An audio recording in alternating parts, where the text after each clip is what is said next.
In a small fishing town called Magdala, a woman named Mary was tormented by 7 demons.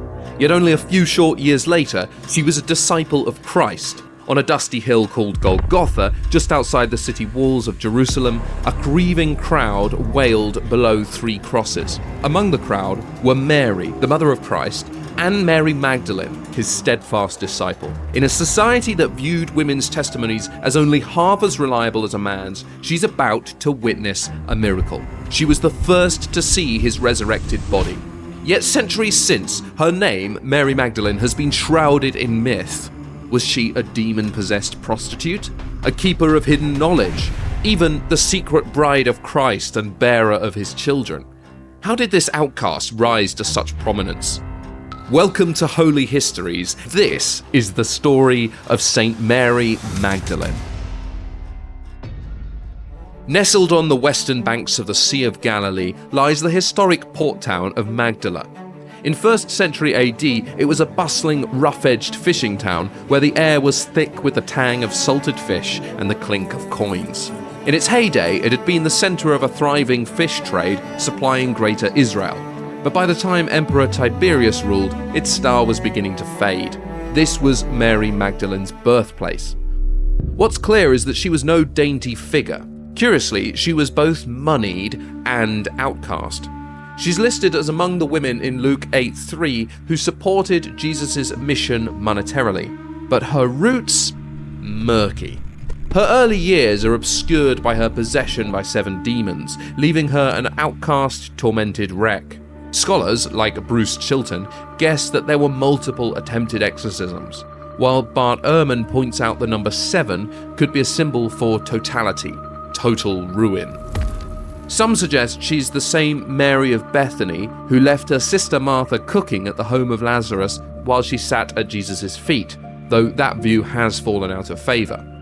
Worse, a wilder tale was actually spun by Pope himself. Pope Gregory I in 591 AD pegged her as the unnamed sinner, often called a prostitute, from Luke chapter 7, anointing Jesus with oils and tears. Yet in reality, no scripture backs that view up, and the idea that Mary Magdalene had a background in prostitution is now rejected in serious scholarship. She's no Mary of Bethany or any other character. She's her own woman, a daughter of Magdala. But she's broken by possession and not a saint yet. Then in Jesus steps, ready to shift her world forever. And this is the true beginning of Mary's story. Whatever caused her possession, we may never know, but we certainly know what ended it. Around 30 AD, Mary from Magdala teetered on the edge. Her 7 demons howled storms within her. But then Jesus marches in, a carpenter with fire in his eyes. Luke chapter 8 verse 2 and Mark chapter 16 verse 9 scribe the moment that everything shifted. Jesus banished the dark forces in a clash that turned heads across the region. The woman, who was an outcast on the edge of society, became a devout follower of Christ, laying the foundation for centuries of whisper and wonder. She doesn't fade back into the nets of her hometown either. She joins Jesus' crew, becoming a source of finance for Jesus' ministry, along with other influential women like Joanna and Susanna. Her wealth, likely fished from Magdala's trade, keeps bread on the table as he preaches. But she's no purse strings bystander. Breaking every mold of the time, she also traveled with the 12 disciples and is mentioned in all 4 Gospels multiple times. While Peter rushes in with bravado and the sons of thunder duke it out over who's the more devoted disciple, Mary's name crops up more than many of the others. She appears as a steady rock among the disciples, not chasing thrones or glory, but glorifying her Lord. Her faith seems unbreakable, and it's this iron will and focus on Jesus' ministry that is rewarded by her presence at the greatest of miracles and the anchor of the gospel accounts themselves. Only 3 short years after her life was turned upside down by Jesus, she entered Jerusalem with her king for Passover, spring 33 AD. The city was buzzing with celebration until Jesus' arrest snapped the air like a whip. Pontius Pilate, Rome's cold hand over Israel, condemned Jesus to crucifixion, and chaos swallowed the streets. While almost all of the 12 disciples were scattered, fleeing like spooked sheep, Mary Magdalene was there. John, chapter 19:25, plants her near the cross. Matthew 27:55-56, Mark 15:40-41, and Luke 23:49 tally her among the women who stay with him. She locked her eyes on Jesus, catching every gasped word as life ebbed. She anointed his body with oils and was among the followers who took his lifeless body to the tomb. She visited his tomb, her heart set on mourning. Yet on Sunday at dawn, she's also the first to see the greatest miracle of all. And this is the heart of the Easter story as we come into this Easter season, that Mary Magdalene returned to the tomb only to find the stone had rolled away and the tomb itself was empty. Had Rome taken his body? Perhaps the temple? But then a voice cut through. Mary. Jesus was alive and was calling her by name. She spun, gasping, "Rabboni, teacher," her world reborn in a heartbeat. So it is that she runs back to the 12 to deliver the news of Jesus' resurrection. How did the apostles react? Well, with disbelief, perhaps unsurprisingly. Yet her insistence that they go and see for themselves is what made the Eastern Orthodox Church crown Mary Magdalene the apostle to the apostles. This is especially significant because in Jewish culture, a woman's testimony is worth only half that of a man's. Yet the Bible goes to great lengths to point out that a formerly possessed outcast woman is the first to witness the miracle of the resurrection. Thus, it's her small witness that catapulted the first followers of Christ into the movement of Christianity that we know today, with a mission to build Jesus' kingdom of heaven on earth, one life at a time. But her life and leadership isn't without significant controversy. A woman heralding the resurrection in a world that sneered at female voices was a tough sell for some in the early church. In the East, voices like Modestus in the 7th century hailed her as apostle-like, a rock of faith. Unfortunately, the West took a different route. Pope Gregory I's 591 AD homily equated her with the woman who anointed Jesus' feet with oil and tears.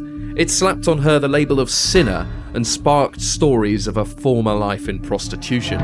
So began a tale of two versions of her story. It was a strange tug of war over her soul, which ignited all sorts of other rumours about her identity and her motivations. Throughout the medieval era, she was generally portrayed as a penitent recluse. Her image was painted and carved into cathedrals and books all over, often appearing gaunt and crying, clothed in rags. The 13th century hagiographer Jacobus de Voraine cemented this view in his book The Golden Legend, which claimed she fled to the wildernesses of South France post-resurrection and lived as a hermit for 30 years, fed by angels. We even see hints of these perspectives in the first movies of Jesus' life, such as The King of Kings, a silent movie from 1927. This portrayal reflected the medieval church's focus on personal salvation through suffering and used Mary as a poster child for penance, less a disciple, more a cautionary tale. But then the Renaissance strutted in. It brought with it quite a different perspective. She was given a new lease on life, appearing as a sensual figure of beauty and intrigue in art and stories. The unfounded stories of her past sins became less a point for penitence and more misplaced love that was now directed towards Christ. But still, the perspective ignored her leadership, allowing her to become a fantasy, not the Mary of reality. Thankfully, scholarship has evolved. Today, scholars like Ehrman and Chilton rip off these myths. She's no fallen dame or hermit. She's a disciple who went from outcast to leader. She's present at miracles, the cross, and the tomb. Her primacy as resurrection witness flipped the first century patriarchy. Just like with all people, we find the fullness of her character, not defined by one flawed earthly perspective or another, but in her service to Christ's call. It's a blessing that we have the power of modern media too to see Mary portrayed more reliably in this way. It can be seen in both her steadfast presence in The Passion of the Christ and the beautifully humanized, complex and relatable portrayal of Mary in The Chosen. Exactly how she died is not recorded. There are whispers of tombs, maybe near John's Basilica in Ephesus, but no hard proofs pin it down. Still, it was not her death but her life that mattered, so it's no surprise that she was beatified early. She became a saint, the patron of penitents, with her feast day on July 22nd. Yet the wildest and strangest stories are of Mary Magdalene's supposed secret life. Indeed, we've covered the trouble caused by Gnostics a few times on this channel. Well, here they are again, about to make mischief. The most famous of the wild conspiracy theories around Mary Magdalene is of course the idea that she's secretly Jesus' wife. This was popularized by Dan Brown's 2003 Da Vinci Code. It spun her as Jesus' wife, a mother to a hidden bloodline. But it's just a blockbuster fever dream. Pure fiction. There is in fact no first century shred of evidence to back this view up. The best you might be able to do are find suggestions in the Gnostic Gospels of Philip and Mary. But what about these so-called Gospels? Well, we have some incomplete fragments of a Gospel of Mary, which was a 2nd century Gnostic writing unearthed in 1896 near Akhmim in Egypt. This wasn't her ink or her voice. Still, the story it paints is compelling fun. Mary is cast as a Gnostic master who is Peter's mystic rival. She's dispensing secret wisdom while Peter is snarling in jealousy. She has visions the 12 can't touch and is the first in all the world in her comprehension of Jesus' mysteries. In the Gospel of Mary, her 7 demons morph into 7 cosmic powers that she's mastered, a Gnostic badge of honor. Remember, Gnosticism is the 2nd century heresy that viewed the material world as evil, Jesus as pure spirit, and claimed salvation came through special gnosis or knowledge that Jesus provided. See, there's a reason these Gospels got rejected, and it wasn't because of a grand conspiracy to cover up the truth.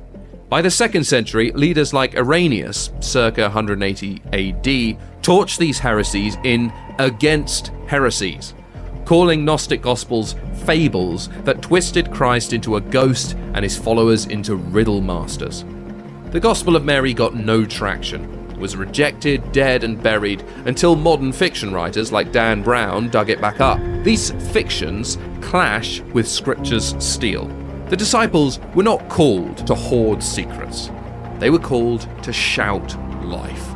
And Mary may have had a special place among the apostles, but not as a bride nor as a master of 7 cosmic powers. Her triumph is not in secrets, but in what she declared with faith before any other, the risen Christ. And that's what truly earns her place in God's holy histories.